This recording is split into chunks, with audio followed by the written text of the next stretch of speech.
politics. Because it has nothing to do with whether you're a Christian or a Muslim. You know it's bad to be dishonest. You know it's bad to be deceiving people. Yes. And this we must work on. Yes. If there is a little bit more in that regard, and that the structures of state are working well in such a way that impunity is reduced to the minimum, and good rules are laid out and enforced. Yes. Then it is easier for the religious people. Thank you very much, His Eminence. I know when we have jurists like you, and we wouldn't finish the discussion today. But we hope to have some other times, and inshallah, if you will oblige us, inshallah, that we come over. I hope next time we meet, we shall talk in a more optimistic way. Yes. But right now we have not just an economic emergency before us, we have a moral emergency before us in the country. Yeah. And I'm glad to tell you, while I support what His Eminence has said, from the test of all the research results, the answer and the result are fantastic. You can see university lecturers and the students sitting side by side whenever we invite them for this course. So there's always the light at the end of the tunnel. And the interaction. So, as the Cardinal said, government should invest not only economy, or this and that. Look, consider morality and God consciousness and consciousness of accountability before God. Yes. Seriously. Thank you very much, Sheikh Ahmed Abubakar Lemu, for honoring our invitation. Thank you very much. His Eminence, kindly on our account. Thank you very much. Give me the opportunity. Thank you very much. To talk to our audience. Nigeria will survive and more than survive. What Nigeria will survive and more than survive, just like His Eminence said, the light at the end of the tunnel. And thank you. What we need to do actually as a nation is emancipation of the entirety requires the participation of all. And Nigeria is a land of many countries, but a land of many bounties. We hope that all hands will be on deck for better society, for the good of the day, and for better tomorrow. I am Aliyu Baba Baro. Thank you for watching. Goodbye.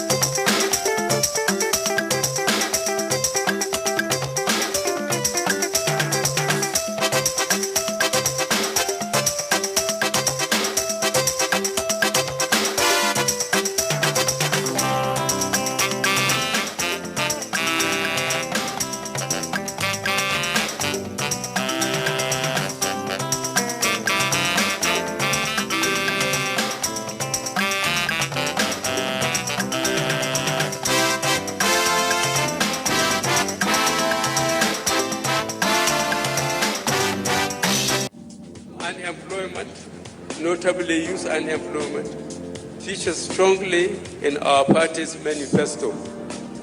We intend to attack the problem frontally through revival of agriculture.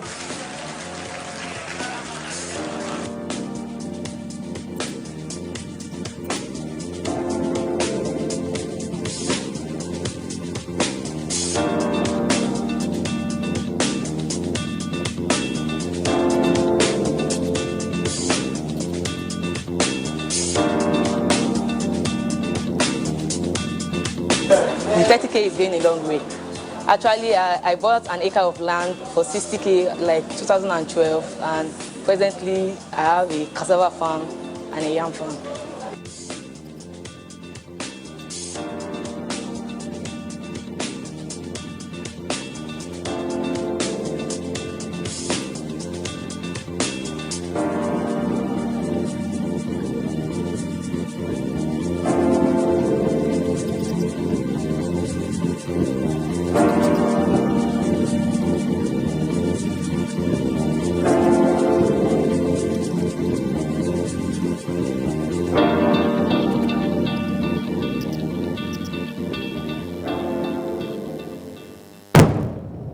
Information is power. Everyone wants power. So feel powerful with the NTA News mobile app, the one-stop information center. Real news at your fingertip. Be the first to report by uploading first-hand information on the U-Report link. And be the first to know by simply clicking on any of the links on the sidebar for headlines, domestic and foreign news, economy, security, politics, sports, and more. Stream live on your smartphone and tablets and stay connected. It's pretty easy. Simply download NTA News app from your Google Play Store and you're good to go. NTA News mobile app, your access to real-time information.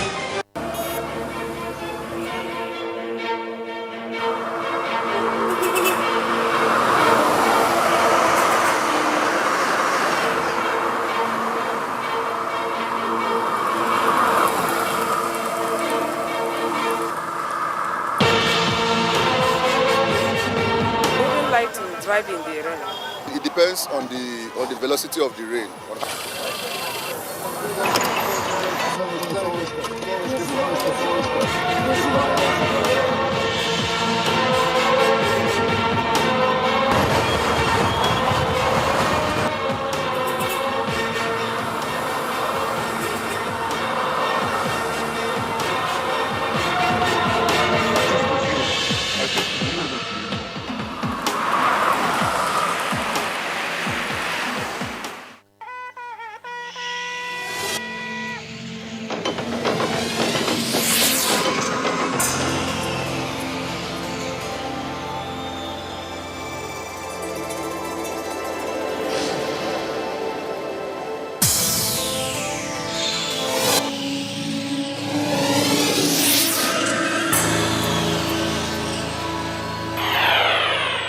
NTA, you can't beat the rich.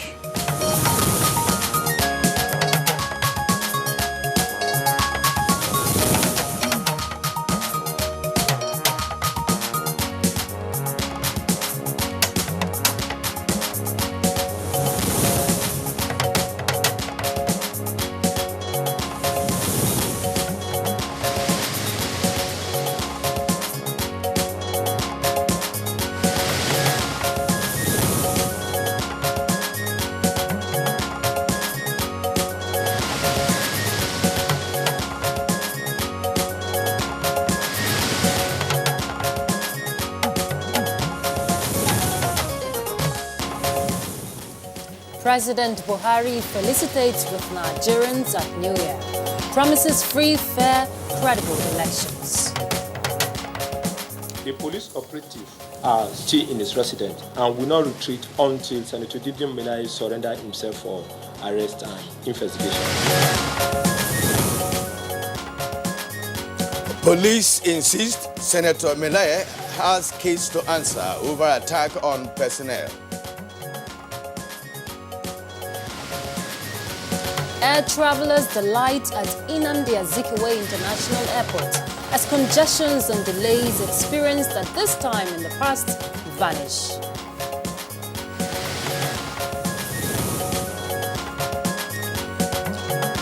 And our focus on Good Morning Nigeria today, which is a New Year Day, is projections into 2019.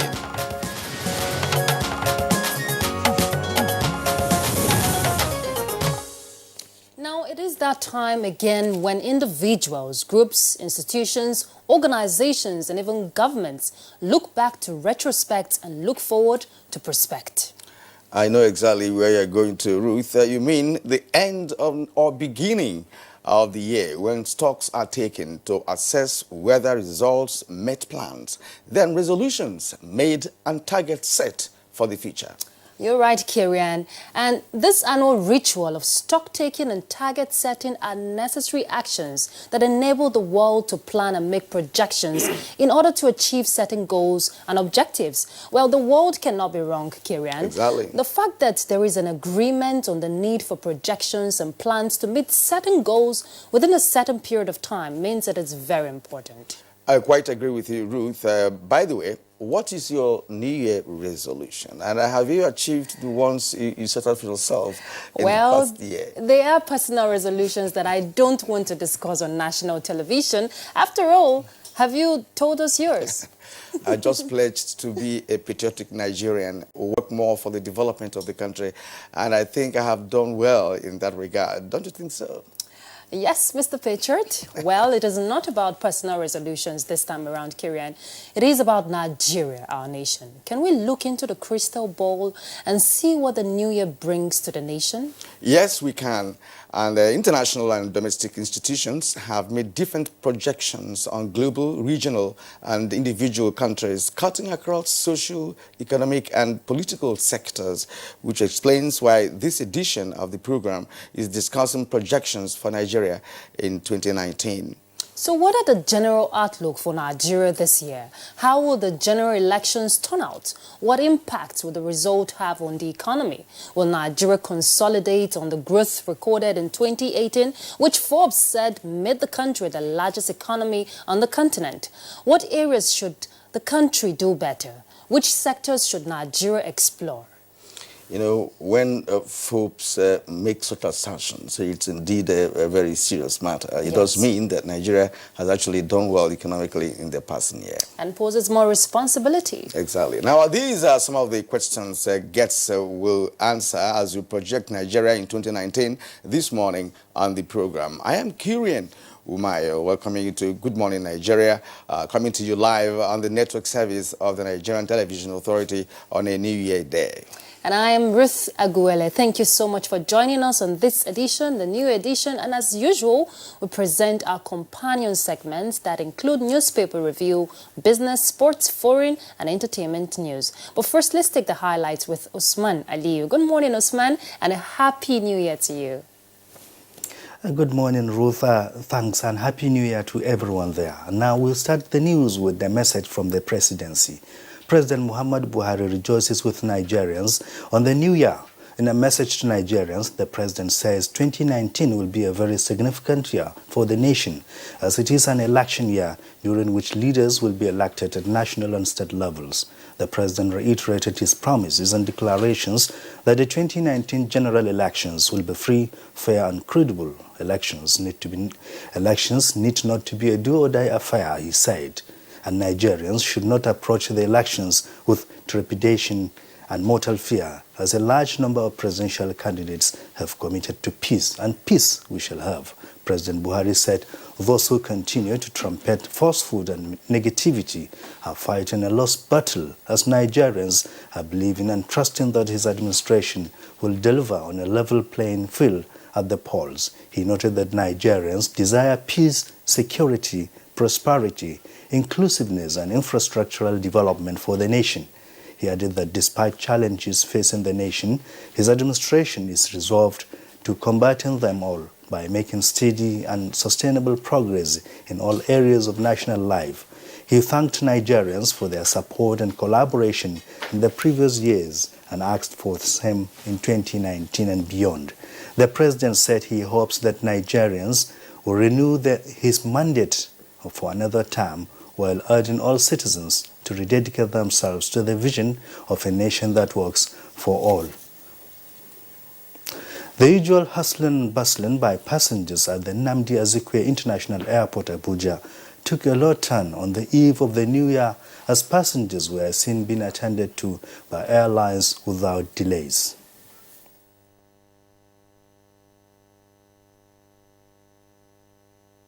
This time around it has been very smooth, not many passengers, so checking in, barely 5 minutes you're done, so a good traveling experience. There's a slight increase, and in terms of the organization, there's a little stability, things are quite changing. In the meantime, in the spirit of the New Year celebration, the Group Managing Director of the Nigerian National Petroleum Corporation, Dr. Mike Antibaru, while felicitating with Nigerians, has promised uninterrupted fuel supply across the country to meet consumers' demand in the new year and beyond. A statement by the Group General Manager, Group Public Affairs, Ndu Gamadu, advised motorists and other consumers of petroleum products against panic buying, as the price of petrol remains 145 naira per litre. He urged them to report any station that sells above the recommended price to the nearest Department of Petroleum Resources or other law enforcement agencies for appropriate sanctions. And to security now, the Army has debunked social media and some online blogs reports that the road connecting Maiduguri and Monguno town in Borno State has been closed to motorists and other road users. In a statement by Colonel Onyama Nwachuku, Deputy Director, Public Relations, Theatre Command Operation Lafia Dole says, contrary to insinuation, the Maiduguri-Monguno road remains open to motorists and all law-abiding citizens. It reassures the people effective of security as troops are dominating the road with aggressive patrols and ongoing operations to flush out Boko Haram terrorists in Baga. The police say Senator Dino Melai is wanted for a case of alleged criminal conspiracy and attempted culpable homicide committed on 19th July 2018, when Senator Dino Melai and his armed thugs attacked police personnel, shot and wounded Sergeant Anjuma Saliu, attached to 37 police mobile force on stop and search duty along Aitero Bede Mopa Road in Kogi State. The police operative, with a duly obtained warrant of arrest, deployed to arrest Senator Dino Melai, still in his residence, and will not retreat until Senator Dino Melai surrender himself for arrest and investigation. And that's the news for now. Good Morning Nigeria continues with Kirian and Ruth after this break. Stay with us. Unemployment, notably youth unemployment, features strongly in our party's manifesto. We intend to attack the problem promptly through revival of agriculture.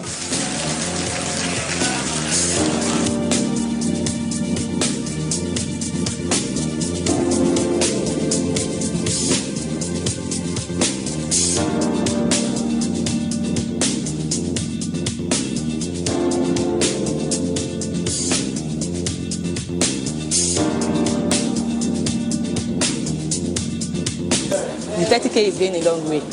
Actually, I bought an acre of land for 60K like 2012, and presently I have a cassava farm and a yam farm.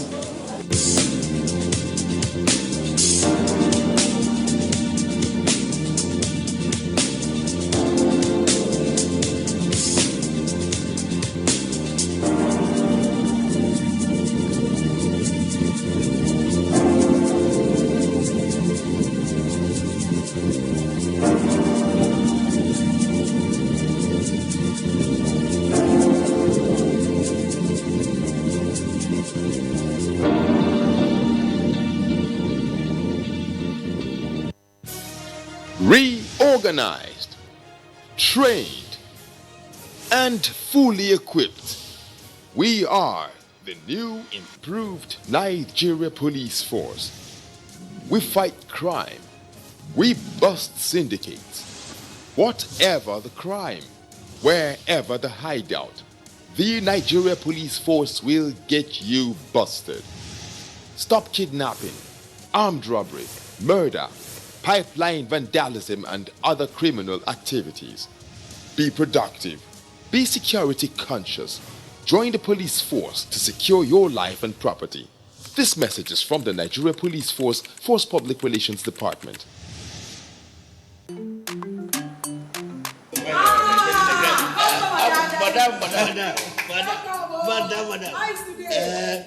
Brought us as usual. As usual. You have no problem. For the three put You are welcome, sir. as usual. Yeah. I was You take that one. You take that one. You don't understand? We want Nigerian homegrown rice. Finish. You don't have? You don't have? Join the rice revolution today. no other rice that tastes like Nigerian rice. Are you sorry? That's the Nigerian rice we are talking about. Chocolate made in Nigerian rice. Healthy food. I'm going to bring Mrs. Mobu to come to chocolate rice of made in Nigeria here. And see how it are made. Correct. And how they are cook it. Correct. Homegrown rice are good for your health. It will boost our economy and will give employment to our people. This message is brought to you by the Federal Ministry of Information and Culture. It is that time of the year when we appreciate all those that mean so much to us. All sponsors, our clients, government at all levels, corporate bodies, advertisers, religious bodies, civil society groups, political parties, business, and above all, you, our esteemed viewers. Together we made 2018 great. Together we shall make 2019 even greater. And that is why we say thank you. Merry Christmas and a prosperous New Year.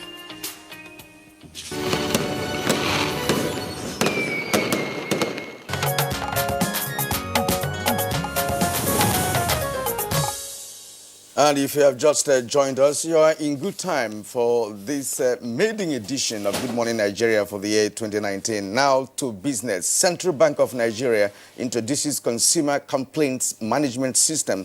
Plus, equities market closes last trading day of 2018 on a positive note. Joy Uzo has details on these and other developments in the finance and economy world.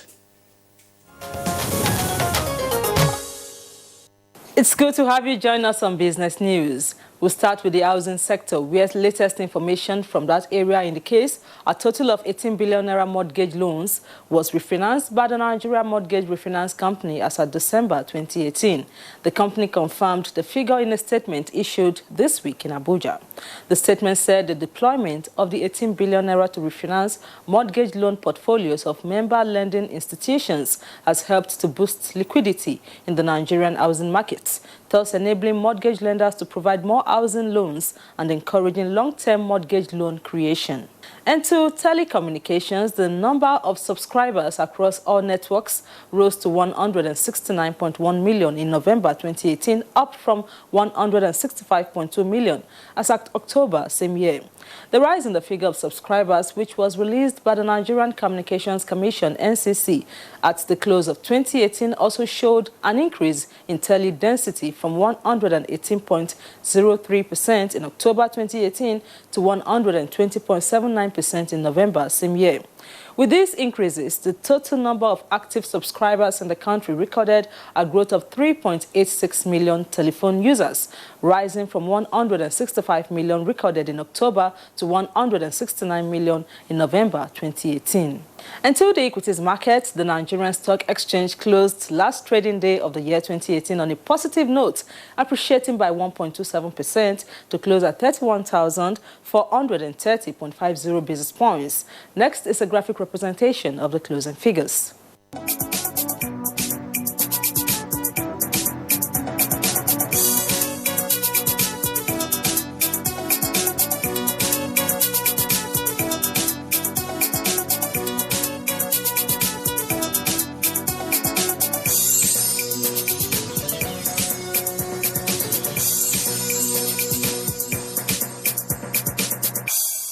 And it is on that note that we wrap up Business News. Thanks for your time and a beautiful 2019 to you. I'm Joy Uzo.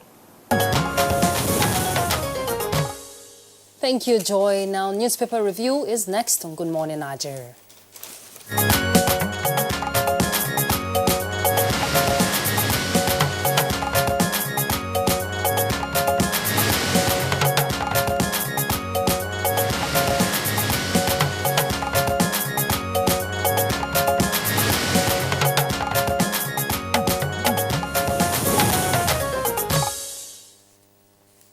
All right, and we have Bayo Toyebi, our newspaper reviewer for today and always. Bayo, good morning and welcome. Thank you. And Happy New Year. Happy New Year. Yes. Happy New Year.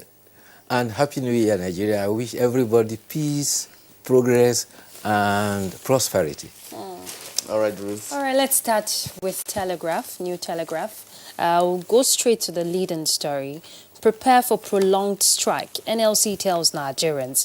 Governors, 30 million naira minimum wage demand unrealistic. We urge workers to fully mobilize for a prolonged national strike and enforce their rights. This strike action becomes the inevitable last option for us. That's what organized labor is saying. There's another phrase here. We are making concerted efforts to improve education, health, and infrastructure. And for this, we would not dedicate state resources to workers' salaries alone. Governors. That story is on page 2 inside the Telegraph.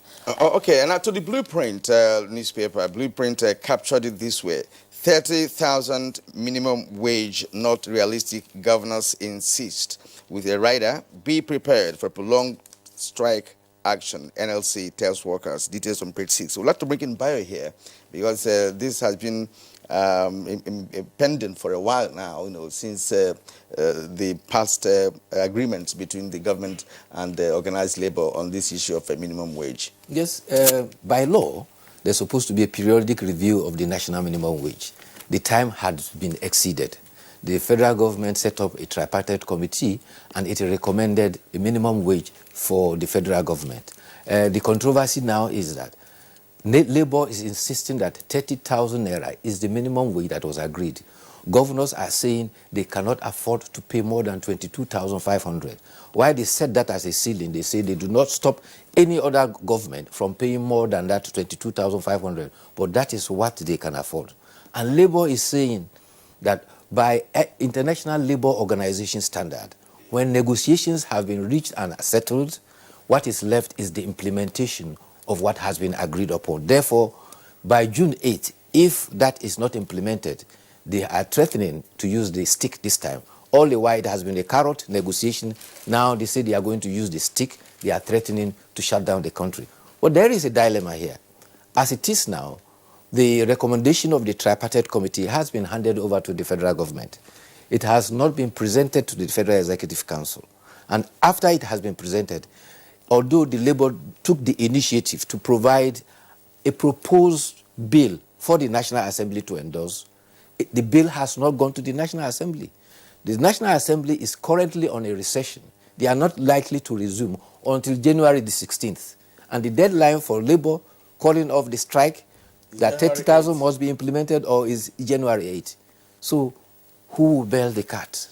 That is the challenge. All right, now, Ruth, let's go to other stories on the New Telegraph. Still have other stories from the New Telegraph. Just above the masthead, stock market ends 2018 with 1.889 trillion naira loss as sell pressure heightens on political anxiety. You'll find that story when you go to page 5. And just below the masthead there, the Manufacturers Association of Nigeria predicts slow growth over weak infrastructure spending. You'll get that story on page 4.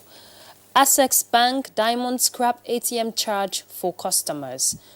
The details you find on page 30. Now let's come down below the picture story there.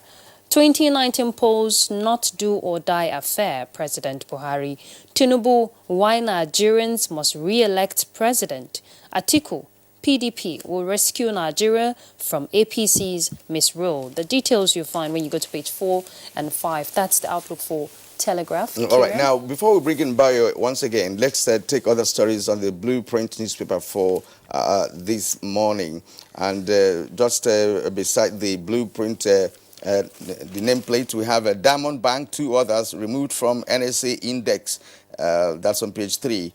And then we have a New Year message. I am confident of my re-election, says President Buhari, with 3 riders there. Says credible polls are 2019 priority. Now, face New Year with optimism, Dogara urges Nigerians. And now, time to chart a new course, says Atiku. That's the PDP presidential candidate. Now, below the picture on Blueprint newspaper, we have some stories there. But meanwhile, the photograph there shows the DSP Jimo Mushuda parading some suspected armed robbers and gang responsible for the recent kidnap of twins, Hassana Bala and Husseina Bala, at Dauran village in Zumi council area of Zamfara. So the 11 men who kidnapped 2 sisters. Now, below that, we have Saraki Lai Mohammed Bika, over 10 million donation to offer robbery victims. It's on page 14. And our 52-year-old man defiles 11-year-old boy in Kaduna. Page 5 has details of that story. And now, police arrest kidnappers of Zamfara twin sisters on page 28. Troops neutralize 3 female suicide bombers in Dekwa. Page 7, that must be in Borno State. And now, 25,685 babies to be born in Nigeria today, says UNICEF. He's on page 18. Bayo, we'll bring you in here. Well, today is New Year's Day, and as New Year's Day, there's always a message from the political leadership. President Muhammad Buhari has said that there is a glimmer of hope as Nigerians are poised to witness a safe, secure, fair, just and prosperous Nigeria in 2019. He stressed categorically, as far as he is concerned, elections should not be a do-or-die affair. Special advisor to the President of Publicity, Femi Adesina, says, the President says, we are resolved to build a country where resources are for the benefit of the largest number, not for the greed of the few. There are other political leaders who have also sent messages. Senate President Bukola Saraki enjoined Nigerians to be positive. The current socio-economic and political challenges will give room for a better times ahead. Speaker Dogara urged all to not to despair for the challenges of 2018, but to look up to unique opportunities to renew faith in God and country and take full control of their own destiny in their own hands. Now the stories, other stories that you read. Minister of Information says the 10 million naira that was donated by Dr. Saraki was towards of a market that was on fire some time ago and was not towards the killing by armed robbers in Ofa. The minister sought to set the record straight that when he allegedly said the 10 million donated was more than the 7 million the robbers took away from the bank. The minister advised that people should stop dancing on the graves of the innocent souls who died in the bloody robbery. Well, the sad thing is that 33 lives were lost, including some unborn fetuses because some of the victims were pregnant. But sadly, politics is creeping into it, and this is why it's very sad, because rather than help the people of that ancient town that suffered that calamity, it is now becoming a subject of politics. I think the people there deserve to be helped with this program. They are going to the markets. There is a market that was, in fact, some of the people that were killed were at the Owode market of the offer. They need support from the, what is the name of that program? The money program that they are helping at the markets. Trader money at the market. They need more of that rather than this spite about monies that were donated to the people. Will the money bring back the 33 lives that were lost? Sadly. The other one is the standoff between the police and Senator Dino Melaye. And the police has clarified that they had obtained a duly certified warrant and they are not going to give up until they get him arrested. They say that they believe he's ensconced in his premises and they will not go until he's arrested to go and face charges of alleged culpable homicide of Sergeant Danjuma Salihu of the 37 Mobile Brigade, who is still in intensive care in the hospital. All right, Bayo, thank you very much. And we have other stories, although time is not on our side for now. But there is this issue on Leadership newspaper, and we would like to take it at the bottom of the Leadership newspaper.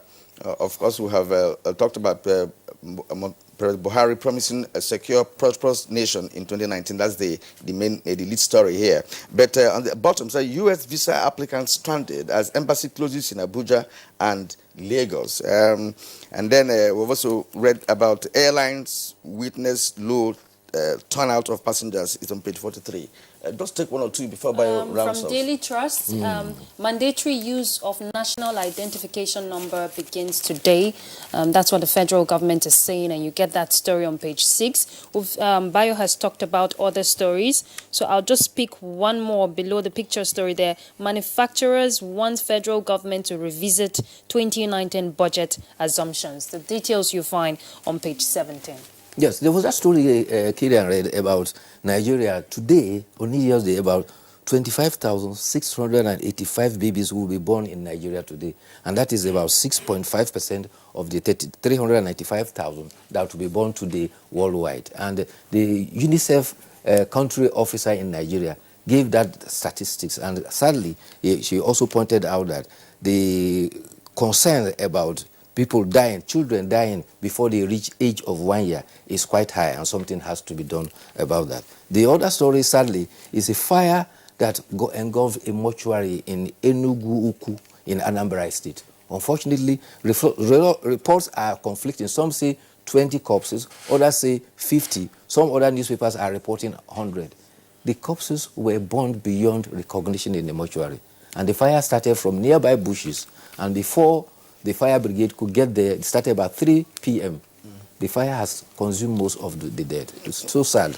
One would wonder the kind of equipment taken to the location when the fire was on, because it started by 3 p.m. One wonders why it was not possible to put off the fire before it brought down the mortuary. Yes. Yeah. All right, now to the editorial for today. It's coming from the Punch newspaper. Saving students from illegal universities. Desperate to acquire degrees, many secondary school leavers and their parents are falling headlong into the trap of fraudsters operating illegal universities in Nigeria. We have discussed this issue a number of times on Good Morning Nigeria with respect to Nigerians so desperate to attend the universities outside Nigeria or even within Nigeria that are not necessarily registered by the regulatory body. Yes, unfortunately, illegal universities have become part of our political or national nomenclature, in the sense that there are already about 165 universities in Nigeria, 43 owned by the federal, 47 by state government, and 75 of them private. But yet, they are not able to cater for all the population that sat for Joint Admission Matriculation Board year in, year out. Therefore, there is a vacuum. So many students seeking admission, and they fall prey of unregistered universities. But what the editorial is saying is to draw the attention to the authorities concerned, the National Universities Commission. It is not enough to put out a caveat emptor that, look, there are 37 unlicensed universities, so if you go and register, there, beware. That act of itself, by registering a university without it being registered, is illegal, and they should do something about those universities to stop people from getting access to that, because people who are desperate, who want education, will apply, and they will assume, provided that they see that the signboard is there, the forms are sold, the forms are sold, and they will assume that it is accorded. It will surprise you that even some approved existing universities, state and federal, there are instances where courses are not accredited, but they admit students onto those courses. And until recent, that the National University Commission clarified that you had students who will study for several years only to get into the end of their course, and then they found out that the course is not accredited. You recall what happened to medical students at the University of Abuja some time ago. They had to be distributed around other universities around the country. Well, aside the illegal university, there are also, fake admissions people get into the accredited one. Well, thank you so much, Bayo. Thank you, sir. And we wish you a prosperous new year. Thank you, you too. And all our viewers too. Thank you, Bayo. See you again tomorrow. See you tomorrow. Okay, let's go on a break. Good morning, Nigeria. We'll be back. Hate speech is not a joke. It incites genocide and crimes against humanity. Most of Africa's civil wars are caused by hate speech from one tribe against another. We don't want it here. The Nigerian government stands firm against hate speech. Under no conditions whatsoever should we tolerate or excuse or justify hate speech or hateful conduct of any kind, especially where such is illegal.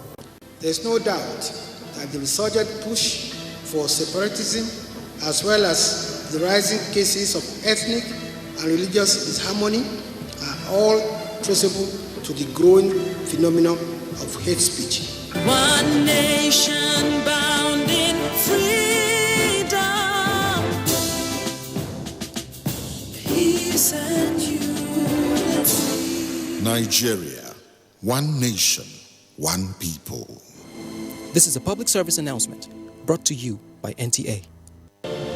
These days, people get their news and information from more media sources than ever before. Some of the news and information given are fake, unverified, doctored, and manufactured to create confusion, stir disaffection, and cause disunity. Before you believe or share any news, ask yourself, is this real? Is it from a credible source? Is it verified or verifiable? Fake news is dangerous.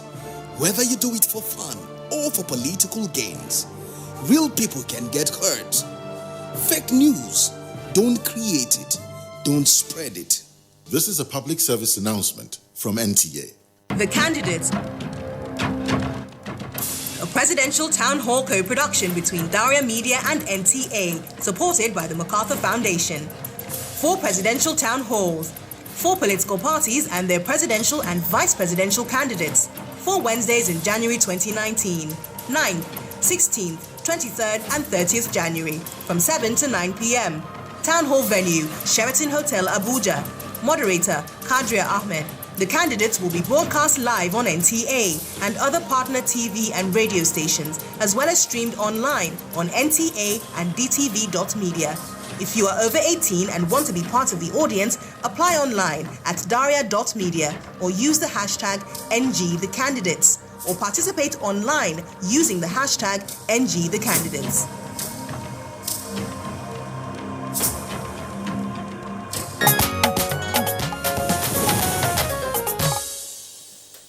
Thank you for staying with us on Good Morning Nigeria. Now, Garba Mohammed Natala was on the streets to feel the pulse of Nigerians on the projections of 2019, and that set the stage for our discussion this morning after that.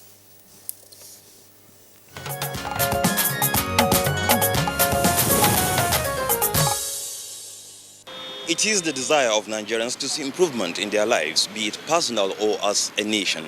So it will only be fair if we ask them their projection of 2019. 2019, we expect this country, Nigeria, to be in peace. Because as we are now, there is no peace. Killing everywhere. We are expecting good things. The good things, at least, can be able to, the improvement. So that at least what happened in 2018 should not happen in 2019. The country is supposed to improve in the economy, in a lot of things. Apart from the economy, the kind of electricity.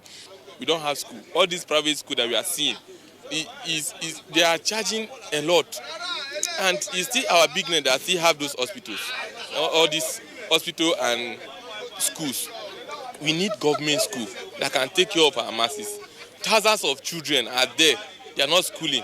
We should let them look onto those things. We pray and let God help us to make this our nation to be good, even to change the change that ruins us.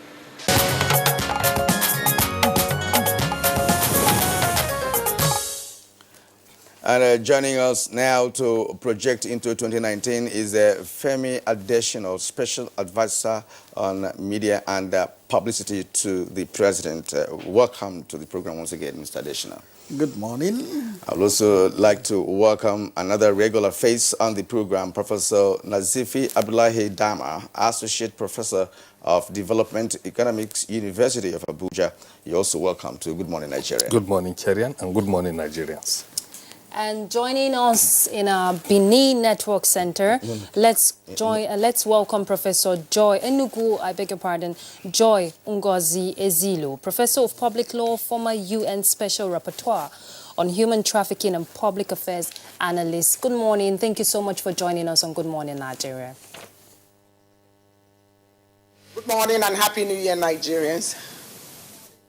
All right, Ruth, we've just been informed that Professor Kabiru Mato, Professor of Political Science and the Commissioner for Local Government and Chieftaincy Affairs, Kaduna State, has just joined us from our Kaduna Network Center.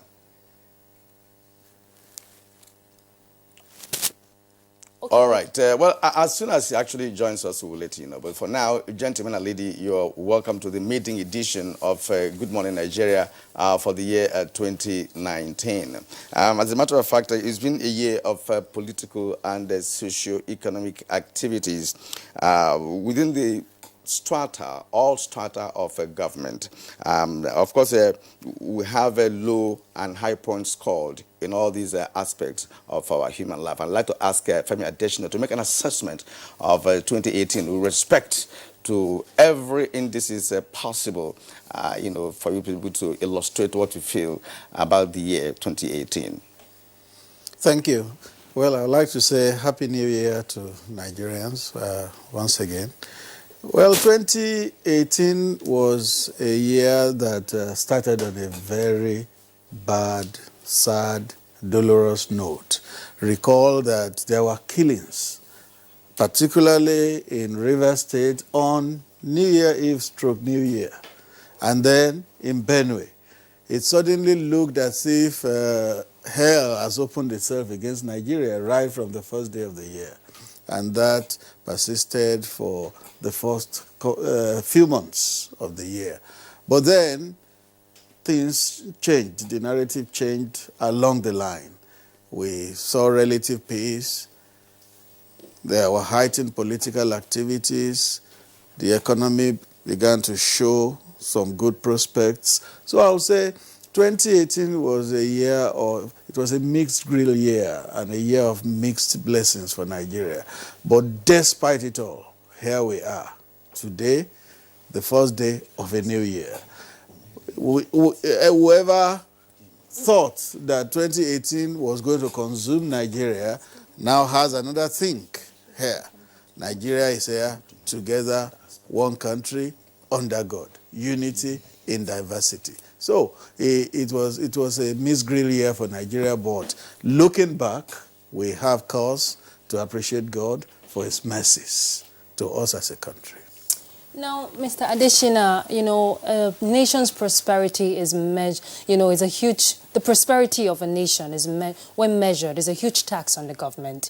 And if we're to measure the nation's prosperity, we're looking at an inclusive society, an open economy, strong institutions, and also empowered people. What are the projections for 2019 in terms of investing in human capital for a productive population? Yes, if you look at the President's New Year message to Nigerians today, you'll find that embedded in the message, because he has said that the administration, well, in the remaining 5 months, and hopefully after he gets re-elected, will continue to use the resources of Nigeria for Nigerians. Therefore, it will take care of human capacity development, it will take care of infrastructural development, it will take care of security, grow the economy, and all that. So you'll find all those projections in the message given by the president on a day like this. And still on you, Mr. Adeshina, while we want to dwell with you for now, we're informed that you have to leave us very shortly, so we want to get your opinion. Now, one of the 3 cardinal points, for this administration is anti-corruption war. And this year has been quite challenging, we must admit to that, in the fight against corruption. But what are the likely possibilities in combating this menace in this year, 2019? Yes, the thing about corruption fight is that you don't stamp it out by the snap of a finger. It's a continuous thing. And it's work in progress. Even countries like China and I think in Philippines, corruption also attracts some death penalty. You'll find that they have not been able to extirpate the evil completely. It's a continuous fight. One good thing is that Nigeria has started the fight. And the assurance we have is that we will never return to that time when stealing was not corruption. Nigeria has defined corruption, and we know what it is, and the battle will continue.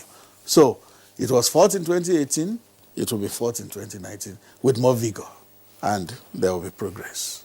And of course, in some instances, the president has also made some statements, concerning 2019 with respect to the fight against corruption. He said he's going to up the ante on the fight against corruption, believing that he will ensure that all those who stole the nation's wealth will return them in due course for national development. And at this point, let's ask our guest here, Professor Dama, to also let us in to your own assessment of 2018 with respect to overall administration of Nigeria and many challenges that, came up along the line of governance in terms of, security, in terms of political relationships among political parties, members of the National Assembly, and executive, legislative relationship, and what have you. Thank you very much, Kerian. I'm not a political scientist. I'm an economist. And therefore, I would like the public maybe to accept my shortcoming in terms of some of the issues that I may not be able to analyze diligently as a political scientist. But that, as it may be, we are living in a country of 180 million people. This administration has inherited one of the most distorted structural foundations any government could have. It is always easy to make statements, but when it comes to implementation, that is where the crux of the matter is. Human beings are the ones that are being ruled, and the behavioral pattern of individuals can change instantaneously. For so many years, our country has lived on the basis of distorted institutions. People are doing what they want because there is perpetuation of impunity, and there people can do anything, can commit crimes, and can go away with it. And if you look at the issue of corruption, from my own assessment, from my own perspective, people always tend to look at corruption from a one-sided perspective. That is, from public sector perspective. But if you are careful, you will analyze and you realize that virtually every sector of our life is corruptly induced, and that is why we are in the state we are today. And therefore, living in a state of disorganization for so many years, it is extremely difficult for us to get it right within a space of 3 or 4 years.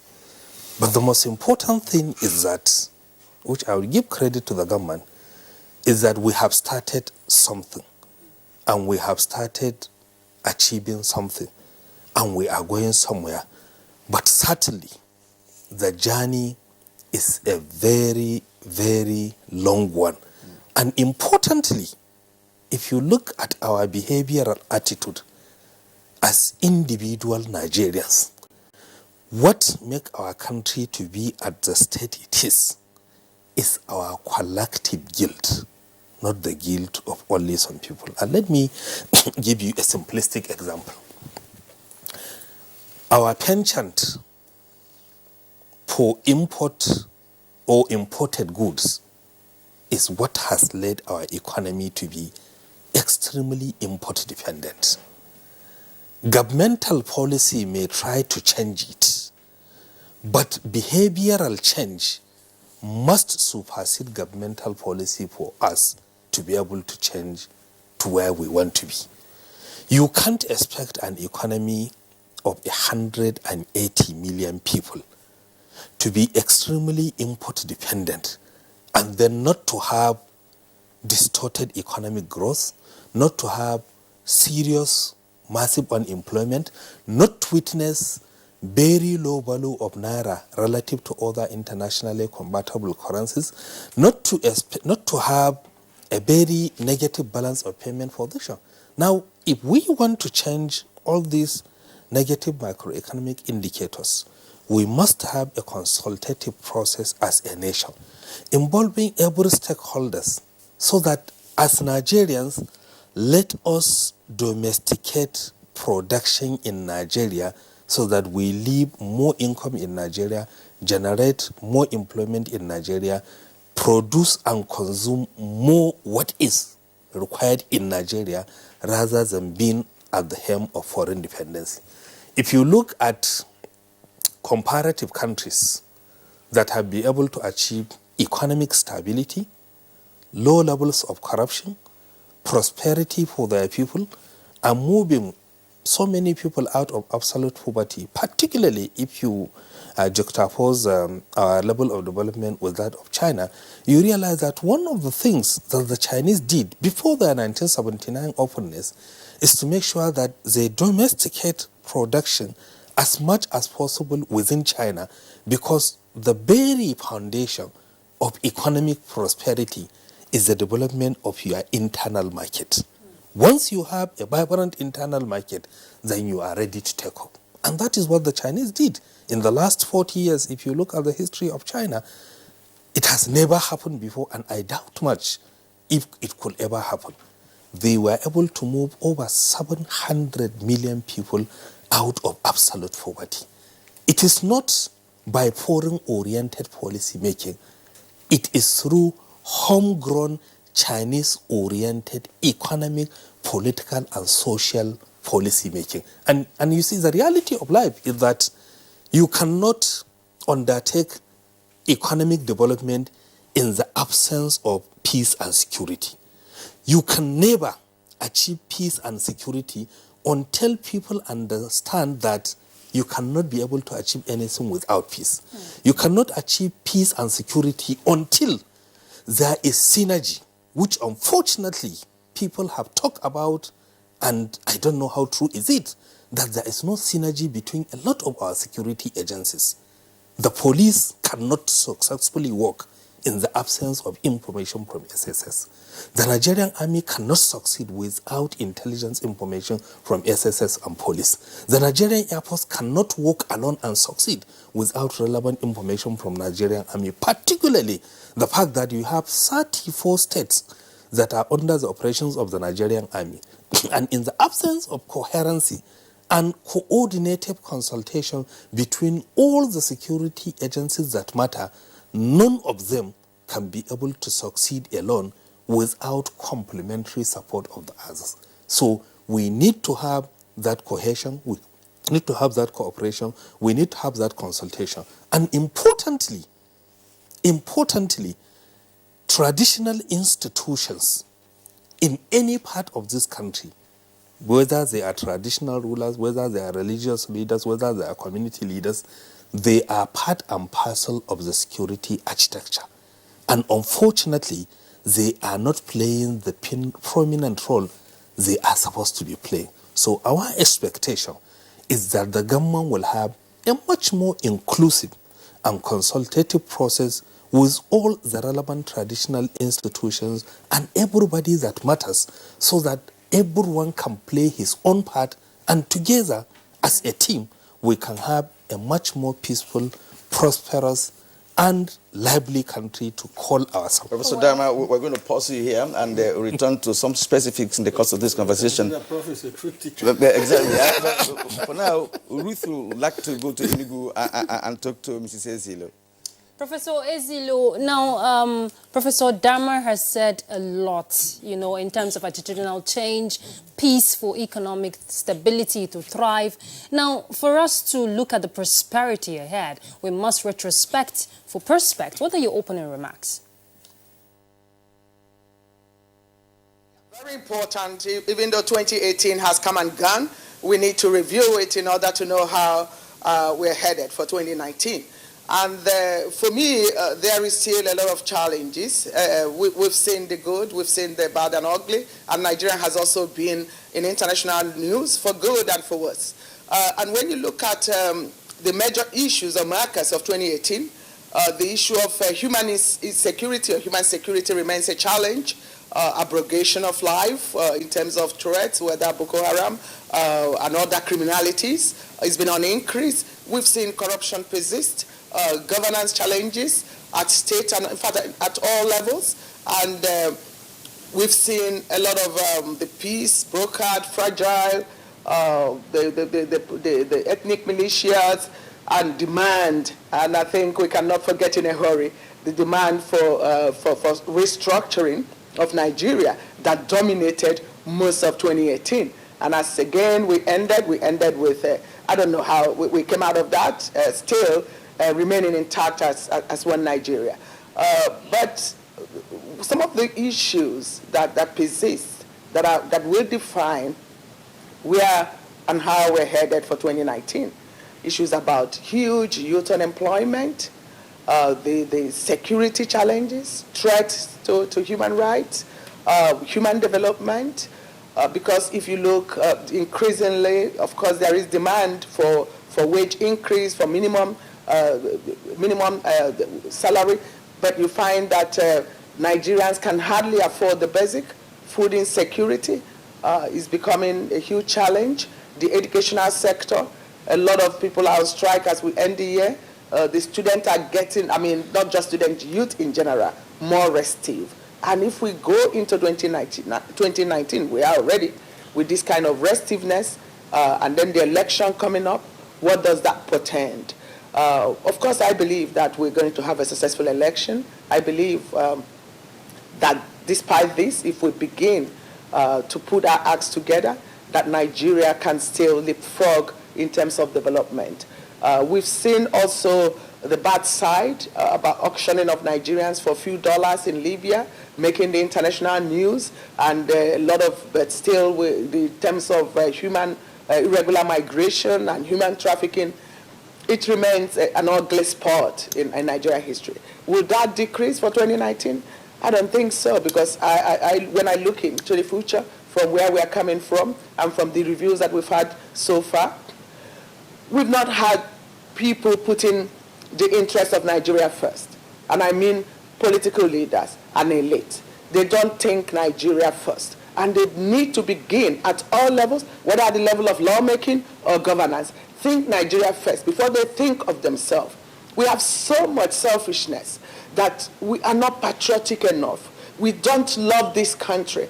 Because otherwise you think, how will one person want to acquire so much? Or how will one person want to make law and start thinking of themselves and not looking into the future to what will be the benefit of that? And that's why basically we have not made much progress. Some of the fight and whether between legislative and executive arms that we've seen, sometimes I said, as also someone who has been active in civil society movement, someone who has been very active in the pro-democracy movement, someone who have opportunity to represent some of them seeking asylum then in London, working with Human Rights Watch. I look and I said, how come that since transition, we've had such a selfish politicians that if they had thought about how to strengthen institutions and build institutions and not strong men and women, if they had thought about putting Nigeria first, definitely we would not be where we are. Look at it, the power situation is so epileptic. Usually I even think that Christmas period is better. I'm here in Coast City, Enugu. And then you get to Christmas period, you enjoy even for 1 week. It's gotten worse and it's declining. And what does that mean for us? Are we going to be doing the same thing over and over and expecting a different result? I think what we're going to see in 2019 is not just increased demand for accountability, because I think we've pushed everybody, Nigerians and the politicians of the political class have pushed Nigerians to the limit. They're not going to sit back and just watch people ruin their future and the future generations to come. We need to... Thank you indeed, Professor Ezilo. We will return to you in the course of our program for more deliberations from that end. And right now we're in Abuja, and I want to return to Femi Adesina. As a matter of fact, security challenge has been daunting for a very long time, in this country. And of course, milestones have been recorded in the course of fighting crime, like the insurgency and other criminalities, including kidnapping and armed banditry. Now, looking into 2019 and what's expected of government in this regard, what are your projections? Well, security is everything. Without it, you can't grow the economy. Without it, there will not be socio-political equanimity in the country. Security is everything. And you will see that in the order, each time the president talks about the 3 priorities of the government, he talks first about securing the country. And he adds that you cannot administer the country effectively until you have secured it. So security is like #1 in the agenda of the administration. So in the new year, it's going to remain number one. If and when the administration is re-elected, it will remain number one. To secure Nigeria, to stamp out insurgency, to curb every form of criminality, kidnappings, armed robberies, and all that, will continue to be number one, because every other thing depends on it. Prof. here told us earlier that peace is very important before there can be economic development. And securing the peace means you must secure the country. So government is not going to reduce its attention on security. Rather, it will take it several notches higher. And part of the message from the president yesterday, a new message to Nigerians, he said, elections, this is a year of elections, very significant one for us, and it's not a do-or-die affair. Yes. And a large number of the presidential candidates have signed to peace, and peace we shall have, according to the president. Now, still, we get to see, you know, there will be signs of people who want to perpetrate such violent acts during the elections. What will be your message to Nigerians on conducting themselves peacefully during the elections? Yes, if you have the number one person in the country already committed to peace and reiterating his promises that there will be level playing field, why would anybody then want to rupture the peace? Anybody that attempts to rupture the peace then should be ready to face the music. You know, in this country, we had been told before an election that it was going to be do or die. But here you have a president who is saying that elections need not be do or die.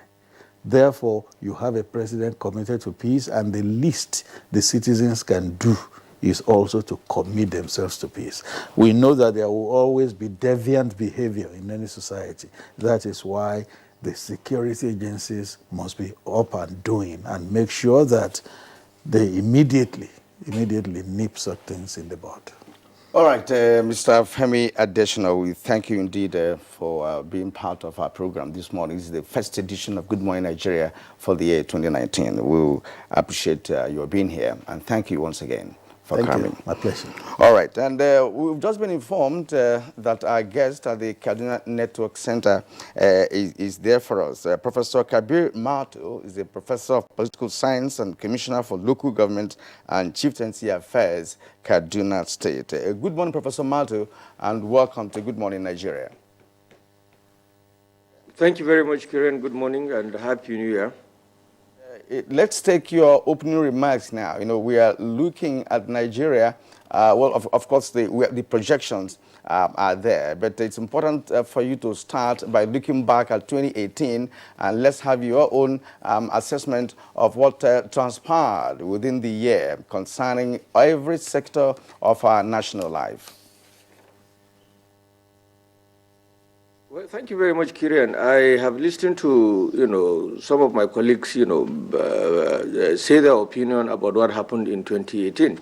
I share quite a few of their views, but I also will wish to differ, you know, in so many dimensions about, you know, the perspectives that they took in 2018. 2018, like many other, you know, years previously preceding elections, in this country, in my view, was the most peaceful year we have had since, you know, 2002, 2006, 2010, and I will say 2014. Obviously, the major issue that Nigeria has faced over time, you know, revolves around the issue of security, corruption, the economy, etc., etc., and if we observe what happened in 2018, we will see that heralding the 2019 general elections, a lot of political heat will obviously be on ground, and obviously that's what we saw. We saw the insurgence of what you call a lot of political desperations and desperados crisscrossing from one platform to the other in order to struggle for access to state power and resources. And we've also seen the heightening of degree of insurgency, especially in the northeast and some substantial part of the northwestern part of this country. But the lesson here is that these particular incidences are not particularly new, to Nigeria, as I have said in the preceding years, leading to elections, especially from 1999 to date. But then, of course, one of the most important thing that I think must be made very clear is that some of us came out very profoundly in 2015, especially soon after the election, to advise or to warn that Nigerians will always expect that immediately a new government was elected, that virtually everything will, within the, span of a minute, change tremendously. People will expect normally that life in its entirety will change without the commensurate attitudinal requirements on the part of the citizenry to appreciate the backlog of substantial national problems that we have had, and then the very rigorous process, of political brickmanship coupled with effective governance to be able to, effect fundamental changes, from the old system that, we're coming from. People expected that in 2015, by May 30th, 2015, everything was going to be, a bed of roses, it will be honey and milk and so on and so forth, without really attuning their minds to the fact that there has been colossal damage done to the Nigerian economy, polity, and society. And so this, to a greater extent, contributed to the, cushioning and, of course, the promotion of political aggression on the part of certain individuals that we witnessed in 2018, as, like I did say, prelude to the 2019 elections. But, of course, that's mostly what citizens will expect. It's very important to turn back to what is going to happen, in my own view, in 2019. Like the president rightly mentioned, the elections are going to be peaceful, they are going to be fair, they are going to be free, fair, and credible. But you do not expect that the apprehension and the normal political slendinaring that you see from opponents overheating the polity, bringing about so many issues. Professor Ezealo was talking about, the existence of all these social vices that did exist in this country even before 2015, and expected that perhaps by now we would have successfully, or the government will have successfully cleared off all this mess that, it inherited, and by now Nigeria would have been, a country that is existing on what you probably will call autopilot. But I don't share that opinion, because that's strictly professorial, in the sense that it reflects the thinking of people that are within the walls of the Nigerian universities, expecting that things can, automatically change without having necessarily going through the rigorous processes that are required in order to effect fundamental social changes in our society. So I'm thinking that 2019 is going to be one, yes, the polity is already being severely overheated by political opponents, especially those within the opposition camp wanting to take over power. But if you, for instance, take what is happening in Nigeria today, or what has happened in 2018, and you compare it with what happened in 2014, preceding the 2015 elections, you will observe that Nigeria has made very significant, tremendous progress. Otherwise, of course, I read in one of the newspapers yesterday that certain cities within, there were certain towns in the northeastern part of this country have been taken over by, the restive Boko Haram, which, of course, the Nigerian military has, very categorically denied and refuted. But the state of insecurity, I am saying, that we had in 2014, preceding 2015 elections, is far worse and more than what we had in 2018. So if you measure it in the dimension of security, you will realize that what we have today is a tremendous progress from where we are coming from. You talk about the issue of the economy, and you talk about the issue of corruption.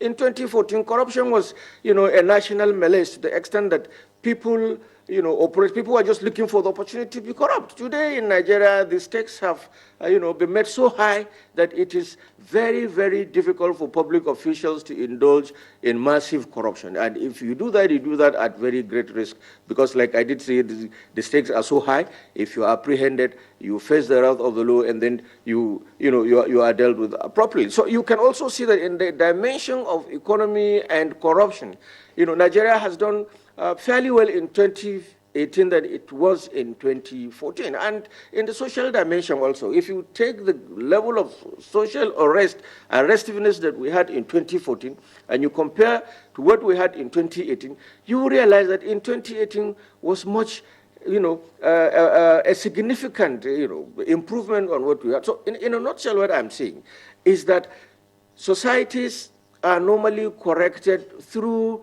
a graduated process rather than a mechanical process. It is not, in my view, a fair opinion on the part of any citizen of this country to want to assume that from 2015, after having come or emerged from a very precarious situation where the country was almost run aground, to a situation where you have a dedicated leadership at the center and in several other units of the Federation putting up substantial efforts in order to be able to correct this rot. I do not think that it's fair on the part of any citizen of this country to want to assume that by 2018 it's honey and milk and it is El Dorado and all things are fine. I want us to look at the perspective from the viewpoint of where we are coming from, what the situation, and that's why I will always say that a lot of us are really very poor students of history, because history, by definition, simply is a statement of the past, the present, and the future. And if we... Okay. You're right, Professor Mato, there in our Kaduna Network Center. If we want to set the foundation right, we must, take track record from the past before we can look at the future. Now, back to you, Professor Dama. When we're talking, let's look at the state of the economy of Nigeria. Now, the proposed 8.8 trillion Naira budget for 2019 is based on oil benchmark of $60 per barrel, an estimated of 2.3 million barrel per day.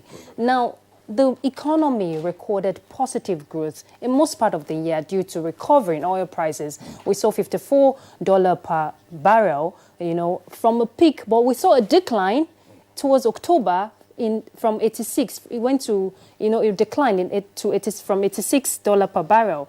Now, does this pose a risk, to the economy if we're talking economic stability for the nation? Because there are projections, the stakes are high. Thank you very much. If you look at the trend of economic development in the country in 2018, if you look at the macroeconomic projections, you realize that we have not been able to achieve so much, but we are not doing badly. The third quarter GDP growth rate was 1.8%, which is not to the level of over 3% projected as per the budget. If you look at the unemployment figures, they are also increasing. If you look at the inflation rate, it's also slightly going up. If you look at the prices of oil based on the 2019 benchmark, as you have said, is sliding a bit downward. And if the trend continues, it is a substantial economic risk to the attainment of macroeconomic projections, because significantly our economic fortune is tied to the fortunes in the oil industry.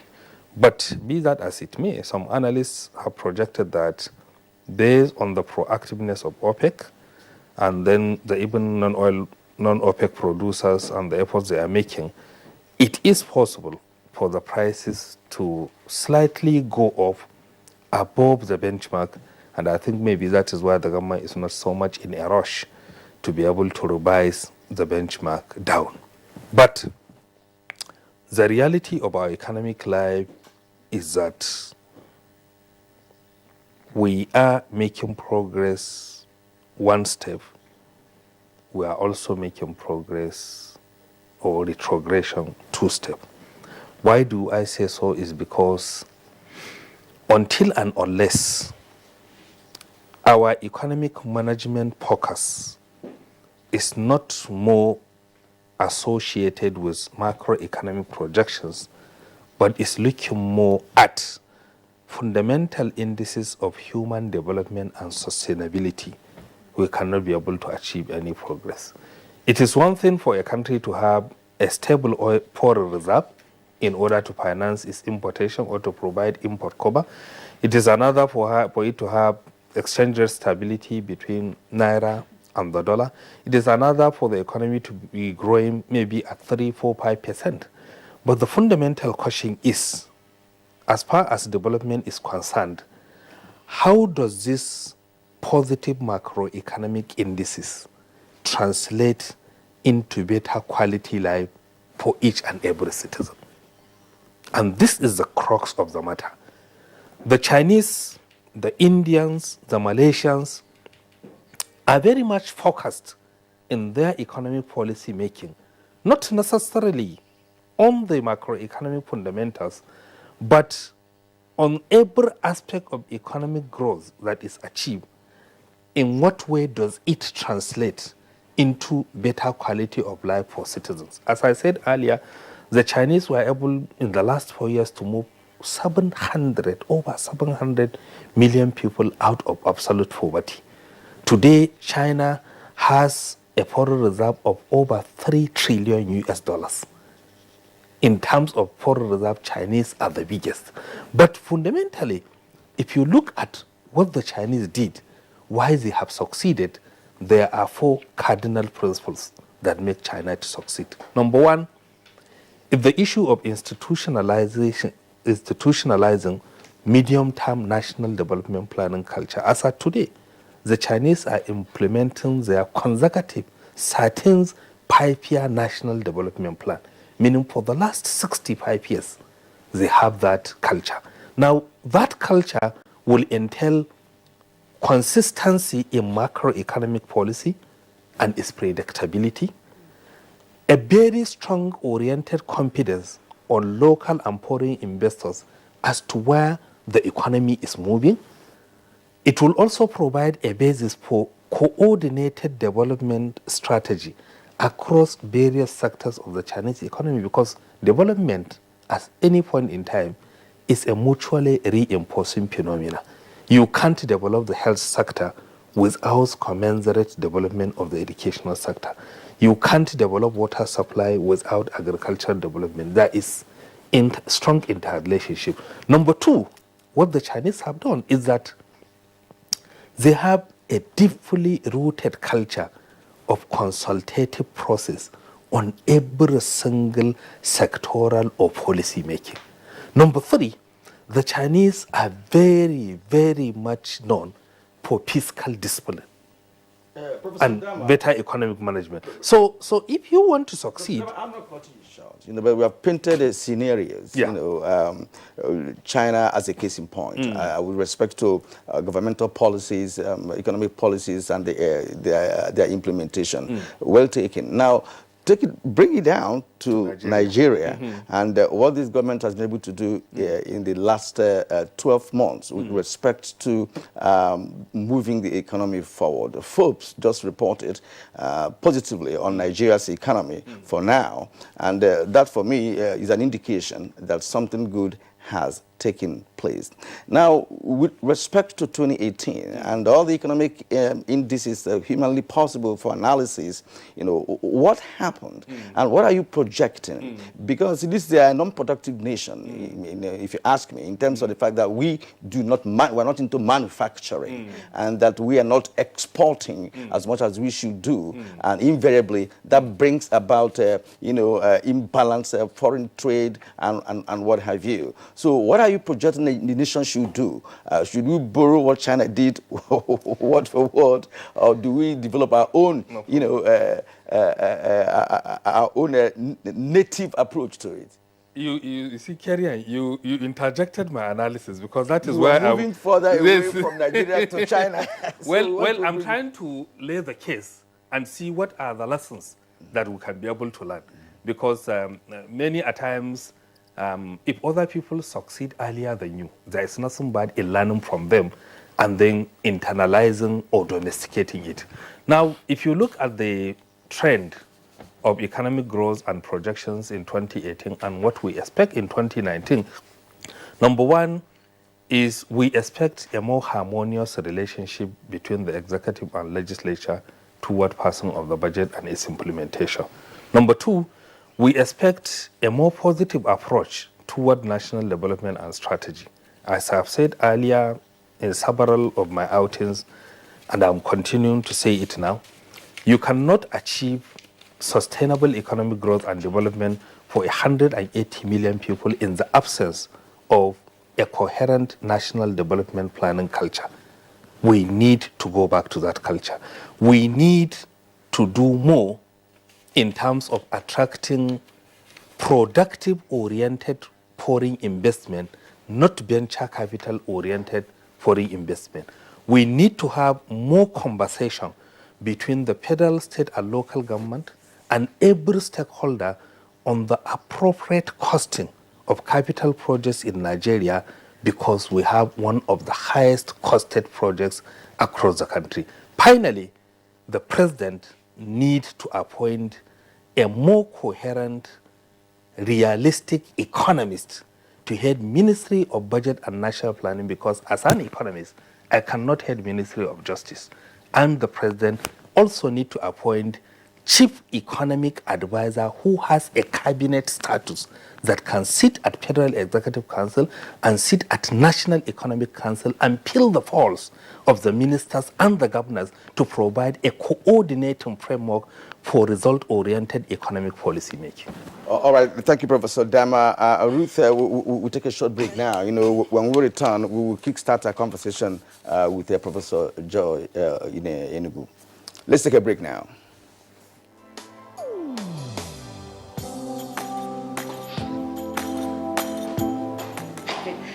Chief, good morning, sir.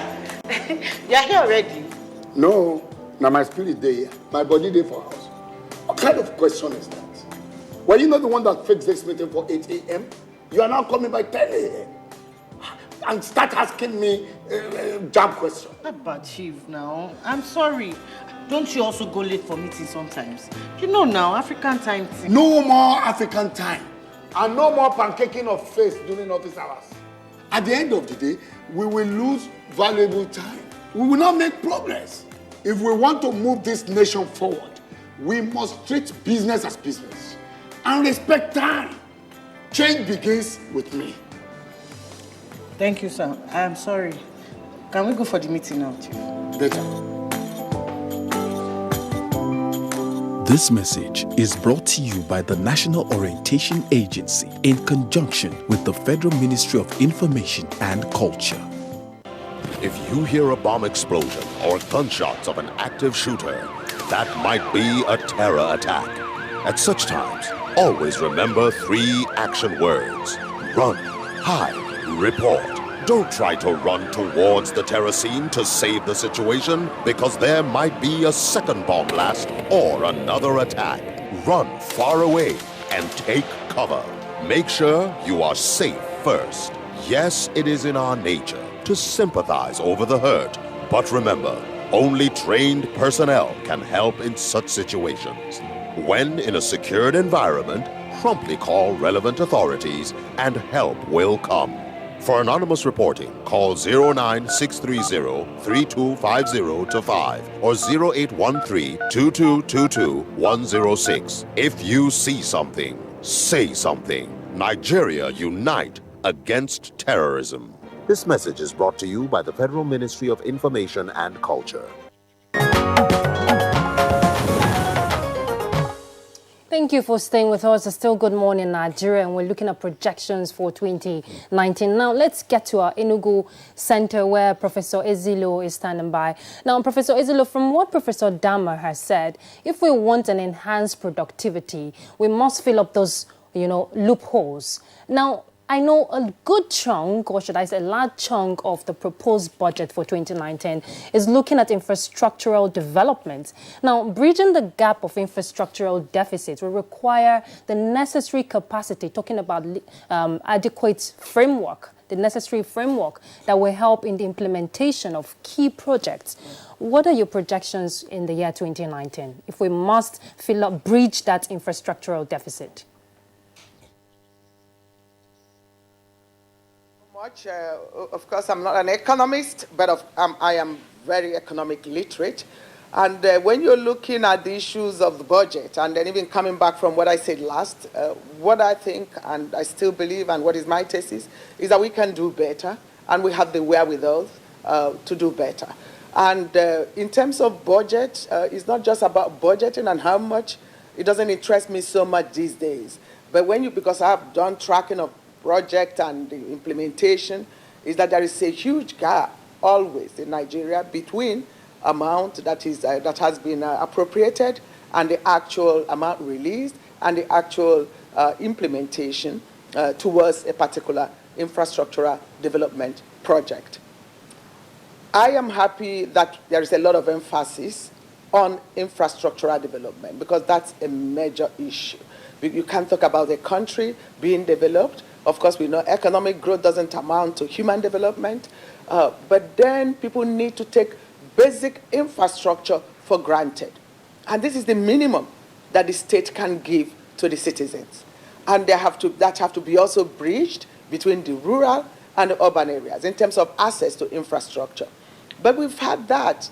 But where we lack maybe the discipline is not just in implementation, but also in measuring the quality of not just the quantity of what has been delivered. We've seen roads in and out several years in budget, repaired, worked on, reconstructed, and then back to square one doing the same thing. Can we have a different idea?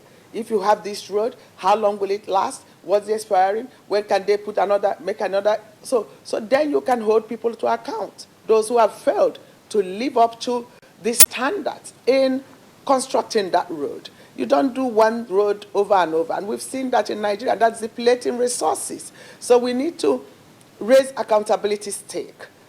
We Nigerians, I'm sure, want to see better roads. They want to see good health facilities. They want to be able to access health care. They want to have power. They want to have water, utilities for better sanitation. That's basic. And that's also too basic and minimum needs of any human being that should be guaranteed by any government. So it is interesting that we have all of this, but then it will take a whole village to make sure that we implement that. The followership have to demand, the leadership have to be ready to account. And if we begin, and importantly again, the participation in budget processing is always exclusive. It excludes a lot of people. But even in implementation, we have to begin to talk about popular participation in budget making and in implementation of that budget. That way, the citizens will be more aware and they will be able to demand accountability to see that if you mark out X amount for a particular project road, at the end of the day, have we gotten the worth of that? I once did work in Niger and Mali. And one of the things that they have that I thought that we could practice in this country is the budget cut. And it's also very typical of Anglophone, Francophone countries, and it's from a heritage of French, to have budget cuts where if an amount of money is awarded for a particular contract, at the end of the day, it is an amount of the spring cut. And they will come back to review. Have we got our money's worth for this? Have we, and that's help in tracking and keeping people in check. We need to also deploy new technologies. We are very good at that when it comes to certain sector. The private sector has taken us to even what you can see in the first world in terms of deploying new technologies to banking, for example, and everything. But when it comes to deploying new technology for governance, for efficient and effective government in the public sector, then we are lacking. And why are we lacking there? Why the gap? It's because of interest. And that back to my thesis. We have to place the nation first before us. And we're getting it mixed up. And the young ones don't know what to expect anymore and don't even have the right orientation. Because we know we can use technologies even to diminish corruption that we're talking about. And that's why we all have the banking system. You can say you can track with your BM, whatever, the BVA. But then are we doing that enough? We can use new technologies to check crime. Are we deploying that? So there is a lot that we can benefit. But you see, in some arms, we've made major progress in certain respect, obviously. But in other aspects, it's like we're also going round in circles, and we need to move. There is a high expectation. No country is going to wait for us to develop and catch up. And then the aftermath or collateral damage of underdevelopment is what we see in our youth trying to, all over the world, trying to, as irregular migrants, also in prisons, detained for crimes, and the demand and the fact that they don't have the future here. And we need to make Nigeria work because we know this is the only country we have, and we have huge potential to make it work. And government sometimes take good steps, but then the consistency and the discipline. I heard about the comparison to China. And the professor, when I look and I listen, say, we don't compare also apple and oranges. The problem is lack of discipline. There are certain aspects, of course, I wouldn't emulate China. There are other aspects where I say, look, we need that discipline, whether physical discipline, whether in terms of culture. One of my best days, it has also human rights issues. But then we say when we started even like war against indiscipline, you see how we started building a culture. Do we even have that democratic culture? Do we even have that culture of that discipline? That if you have a policy, we don't have policy somersault over and over, and then we come back to see what works. Because someone on that table does not think that this will benefit him or her. And that is the problem we have, and we continue to have in Nigeria. And until we decide to put this nation first, as the only country we have, that's my only country. I love this country. I want the best for this country. And we can all make that change happen in our small corners, in little positions we are given. To what extent do we impact our world? And I believe we all are responsible for the state of Nigeria. And we all have to contribute to make this nation survive, and then to make sure that it's on the path of sustainable development. Thank you.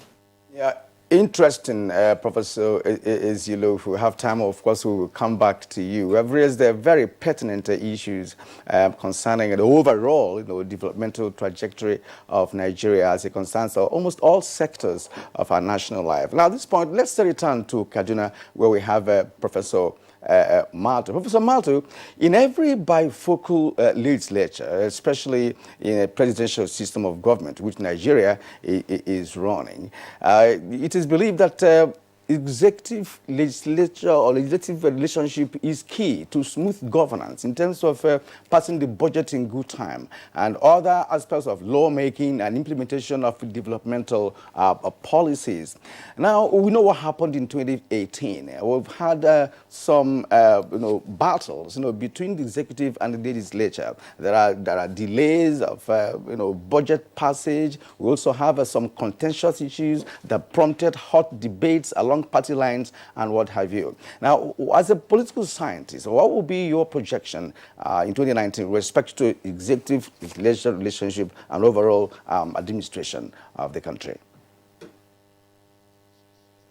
Thank you very much, Kieran. I think what has happened in 2018 as far as executive legislative relationship is nothing new under Western liberal presidential democratic contraption.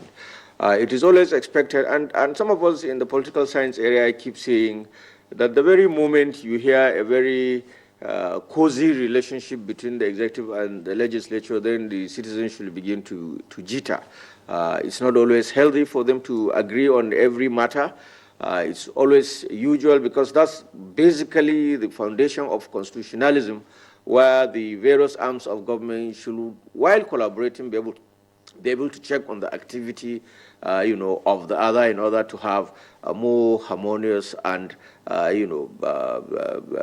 progressive system. So the rancor, the quarrels that we often see between the legislature and the executive, in my view, is what garnishes the entire democratic enterprise to thrive. From 1999 to 2015, we have seen worse scenarios where the political party that controlled the National Assembly was the same political party that was in government, and we've had series of delays even in the process of budgetary, transition from the time the budget was presented and to the time that the budget was passed. It has become a routine in this country that it takes a minimum of sometimes, about 6 months before the legislature is able to pass the budget. And in my view, the major function of the legislature is, of course, to make law. And the most important law that any legislature makes is the appropriation law. But the Nigerian scenario has always been bedeviled by a particular problem that we must, as the citizens of this country, strive very seriously and profoundly to address. And that is the very intense corruption that you witness within the legislature in the budgetary process. The legislature, especially at the national level, has not been very forthcoming. And this also is attributable to several factors. One of the factors is the very high turnover that we have in legislative, arena. The older, the better. The legislators that return to the parliament over and over again are apparently more sophisticated and experienced than those that are returned after every, other election. That's one of the fundamental, deficits that the Nigerian legislature has faced. So every day the legislature is, within the realm of the learning process. That's one. And secondly, from 1960, when Nigeria became independent until 1999, you realize that anytime we had military insurrection, anytime we have military intervention in our body politic, the only arm of government that was affected was the legislature. So it lacks this, institutional capacity and sophistication like the executive branch and the judicial arms of government have had over time. Whether military or civilian, the executive was there and the judiciary was there, but the legislature is always available only when you have, civilian administration. So you will also expect that as a result of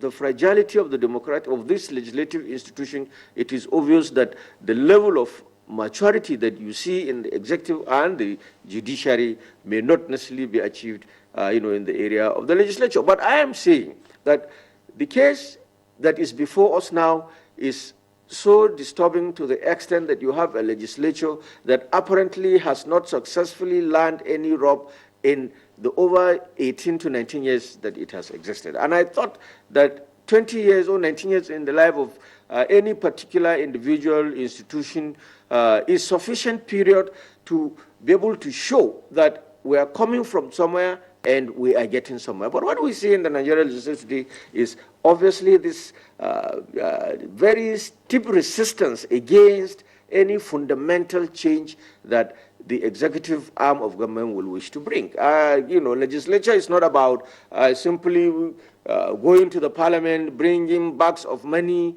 or whenever any legislation is to be made, the executive arm of government has to put on the table a lot of resources that will, ginger and water the ground for the legislatures, in order for them to be able to do their constitutional responsibility. So I think the major crisis the Nigerian legislature is facing is the issue of corruption. And as long as we are not able to read that out, and I hope the Nigerian people will be able to appreciate where we are coming from and where we are by ensuring that at every epoch, and the legislature, in my view, especially the National Assembly, is more of a cult. It's a cult in the sense that the moment you are there, the issue of party allegiance, the issue of constituency and whatever becomes secondary. What is primary is what you are going to be able to make at the end of the day for your own personal benefit. And I think, again, that is not particularly an area that you will completely pile the blame on the legislature, because our own democratic system, the system of government that we are practicing in Nigeria, does not...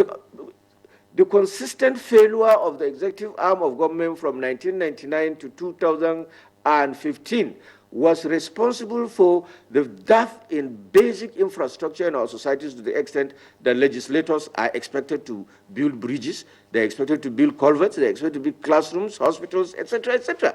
These are not functions of the legislature. So the society, the system has placed so much demand on the legislature to the extent that the members of the legislature have since deviated from their constitutional responsibility to an area, if they go on oversight, if you talk about oversight in the National Assembly parlance, what simply it means is that you are going to look at the books of a particular MDA and then take returns at the end of the day. You're not really interested in seeing the implementation of the appropriation bill on the particular, government department or agency, but you're only interested in seeing how much have you received, what have you put in place, or what is our own share. And so this basically has become a recurring phenomenon in the Nigerian legislature. And I think we are learning rather very slowly.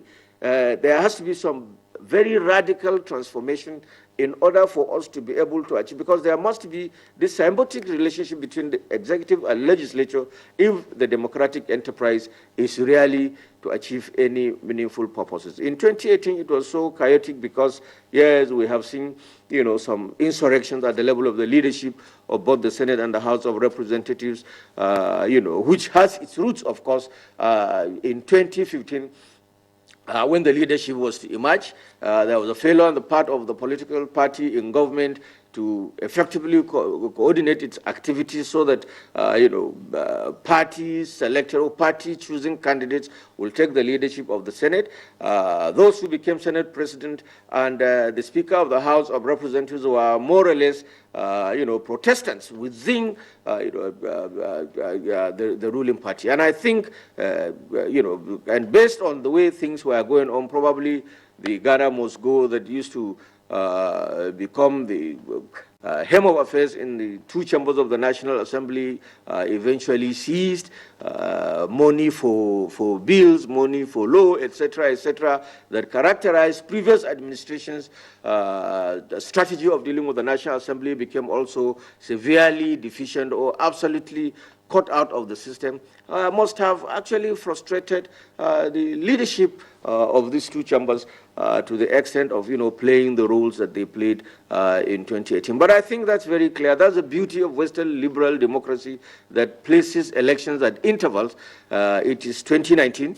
In the next 2 months, we are going to have elections. If Nigerians are satisfied with the way and manner that the leadership and membership of the National Assembly did carry out its responsibilities, they shall be returned. And if we're not happy, we will pull them out. They will come back and stay with us in our respective communities. So I think it's very, very important to enforce a healthy working relationship between the executive and legislature, but that does not preclude the possibilities of certain fundamental disagreements on matters revolving around, sharing of responsibilities, and powers between the two levels of government. It's not been too bad. We haven't seen, the worst of it, and I hope we're not going to see worse than what we have seen today.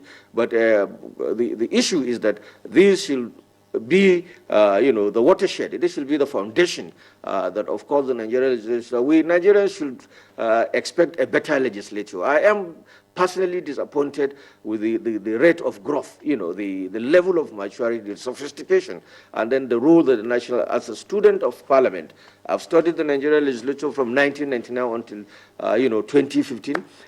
We have tried to see that it shifts ground, it moves from a particular level to a superior level, but it appears that with this National Assembly, we haven't achieved much, and we will give the verdict in February.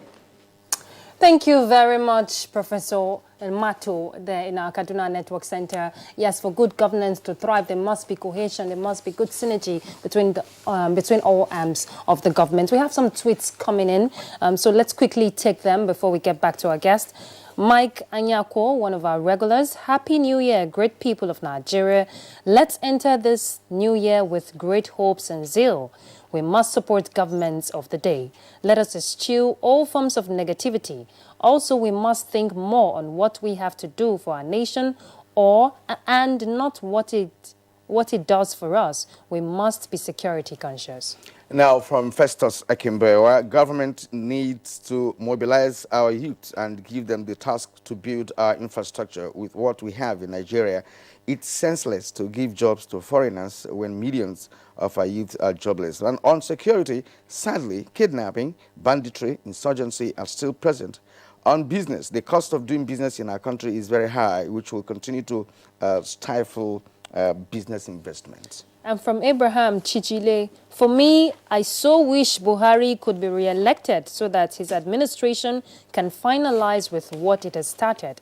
If Buhari gets re-elected and completes his tenure after 4 years, I hope to see younger and decisive leaders that can take this nation to the next level. For our country to move forward in 2019 and beyond, we should refrain from nepotism, tribalism, and corruption. Now, Dele Jack Solomon, let me start by saying Happy New Year to NTA Good Morning Nigeria crew and the good people of Nigeria. May this year bring good tidings, new happiness, new goals, new achievements, and a lot of new inspirations on the lives of Nigerians. By God's grace, Nigeria shall be a great nation, wishing us the best in 2019. Thank you very much, Dele Jackson. And Annie Umar Kasina, as we enter 2019, I wish the best for my dear country. Talking about corruption, I hope this administration will continue, if re-elected, to fight corruption, because no country can develop if corruption exists. Security challenges also must be given high level of consideration. And from Comrade Alaji Ngala, by the wish of God, Nigeria will have peace. Economy will grow faster than before. In the year 2019, we are going to have free, peaceful, and credible elections in Nigeria. Let's join hands and support the government. And Ibrahim Modo Aji, our expectations and projections are more with military here in Maiduguri for God to give them more strength to further crush Boko Haram. Government should be more proactive in its quest for total elimination of Boko Haram in 2019. Happy New Year, Nigeria. Chris Simeon, if you don't see yourself as a winner, you can't become a winner. The year 2019 is going to be a year good things for Nigeria will happen. Free and fair polls and violence-free year. Good morning, Nigeria, and Happy New Year. Mutana Farouk, as much as I can sound to be optimistic, Nigeria's general outlook for this year would be better than last year in terms of economic solace of Nigerians. The result of the general election perhaps will have some elements of economic retardation, but they will certainly be surmounted.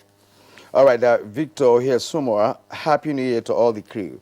This new year will bring more abundant victories and blessings. We pray for a free, fair, peaceful, and credible elections. The results of the presidential election will be too close to call. Either way, it will affect the economy positively. And Dele Jack Solomon, the campaign issues are similar to those that featured in the 2015 presidential elections. This included political violence, particularly an end to the Boko Haram insurgency and the recent conflicts between herdsmen and farmers, which has claimed thousands of lives. Please, we beg our politicians and electorates to conduct themselves in a more civil and tolerant ways, because peace is not negotiable in the 2019 before and after election. And Suleiman Sanusi, there is going to be a cleaner picture of progress in the year 2019. I promise, if we are all indeed willing to take this nation to the real next level by doing away with nepotism, especially in the areas of employment, or else Boko Haram will end up recruiting huge number of people. And Ibrahim Modo Aji, on economy, our projections is tied more on the 2019 budget, which hope to consolidate on the gains of 2018 budget. I am projecting a booming economy if properly implemented with focus on human capital development. Happy New Year once again. Indeed, we have a litany of tourists coming in here, more of them. We want our children to return to university. Enough of sitting at home, says Abdullahi Onisabi. And Suleiman Sanusi is saying, with President Muhammadu Buhari being the front liner, I trust the nation with him, but that doesn't mean there are no shortcomings. Human errors are inevitable. That's a human character we cannot do away with. I am sure all Nigerians that 2019 will be a prosperous year. Amen. Now, Sadiq, 2018 has gone with so many mixed feelings. We pray that 2019 will be a stepping stone for Nigeria to fly higher. And Aminu Haliru, I wish all Nigerians a Happy New Year. All kudos must go to the current administration for achieving more in fighting corruption, security, and also economic stability, even though there are some issues concerning the above factors, but we must appreciate. All right, Mike Anyakwo, 2019 general elections are here with us. Elections generally heighten tensions in Nigeria. All aspects of our socio-economic life are affected by electioneering. But we are mature people, knowing full well that it must not be a do-or-die affair. In any election, there must be a winner and a loser. Political parties should conduct the activities within the law of the land. The electoral umpire must be fair to everyone. Nigeria has seen enough crises and can't afford to witness any anarchy on the altar of elections. Any crisis from elections will negatively affect the economy. And this one from Malam Mohammed Abdullah is going to you, Professor Damar, and it's on a positive note. I think President Muhammadu Buhari should appoint Professor Damar as economic advisor. Professor Damar. What do you say to that? What would you say to that? But as a final, on a final note, you know, if we're looking at diversification of the economy that we've always been talking about, what are the prospects for 2019? Which other areas? We've seen agriculture thrive. Which other areas? Final note. Well, before I talk on that, you see, the crisis between the executive and the legislature over budgeting and wrangling, honestly, is an unfortunate time wasting. We could have avoided that if the country has gone back to the culture of national development planning, so that budgetary cycle is just a formality. Consultative process have been undertaken at the lowest level to the highest level to include projects and programs on a 5-year basis, so that each year the president or the governor will just pick from the plan and submit to National Assembly or State Assembly for approval. We will have avoid this wrangling. The energy that the legislature should have dissipated over budget wrangling should have been used to x-ray every single component and sector of this economy and make laws to institutionalize processes and systems in such a way that even if that individual who is running somewhere is not there, at least the system can go. Secondly, as a nation of 180 million people, we cannot expect to achieve sustainable development and prosperity, employment generation, reduction in crime, until we have a coherent system of producing domestically what we require. What is our industrial policy? How does it relate to the agricultural sector, value addition oriented in that agricultural sector, and all other sectors of the economy? Finally, we must have a very coherent, structured national reorientation. Nigerians must be able to produce and consume what is made in Nigeria. That is the beginning of our prosperity. Thank you, Professor Dama.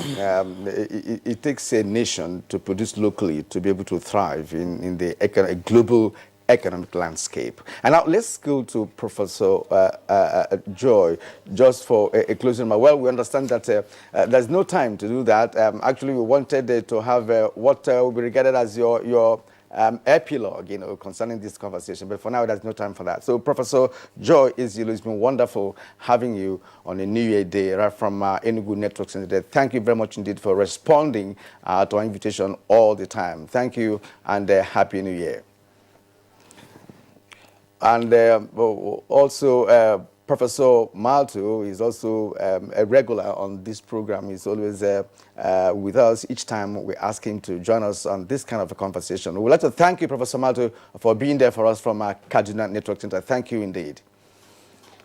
And, of course, here in the studio, Professor Nasifi Abdullahi Dama, Associate Professor of Development Economics, University of Abuja, and one of our contributors says that he should be appointed Economic Advisor to the President. Thank you for coming on Good Morning Nigeria. Thank you very much, and happy, prosperous, and peaceful New Year for all Nigerians. Thank you indeed. And next now is sports as we round off this edition of the program.